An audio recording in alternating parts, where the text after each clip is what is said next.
Business scale up பண்ணணும்னா அதுக்கு 4 step இருக்கு அப்படின்னு பார்த்துருந்தோம். அதுல ஃபர்ஸ்ட் ஸ்டெப் ப்ராசஸ் ஸ்டாண்டர்டைசேஷன். அது ஏற்கனவே ஒரு வீடியோல பார்த்துட்டோம். இப்போ அடுத்தது நம்ம பார்க்க போறது ப்ராசஸ் ஆப்டிமைசேஷன்.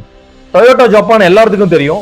அவங்க 1970ஸ்ல உலகத்திலேயே ரொம்ப எஃபிசியன்ட் மேனுஃபேக்சரரா இருந்ததுக்கு காரணம் அவங்களோட ப்ராசஸ் ஆப்டிமைசேஷன்.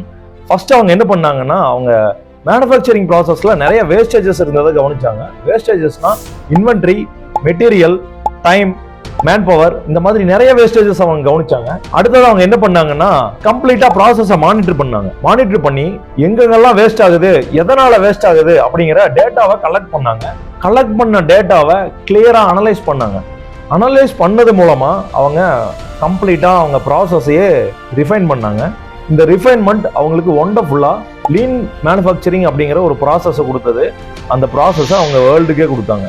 ஸோ இந்த 4 ஸ்டெப்பையும் நீங்கள் ப்ராப்பராக ஃபாலோ பண்ணி உங்கள் ப்ராசஸை ஆப்டிமைஸ் பண்ணால் நீங்களும் உங்கள் பிஸ்னஸை மிகப்பெரிய அளவில் ஸ்கேல் அப் பண்ணலாம். சொல்லி அடிங்க. சூப்பராக பிஸ்னஸ் பண்ணுங்கள். வாழ்த்துக்கள்.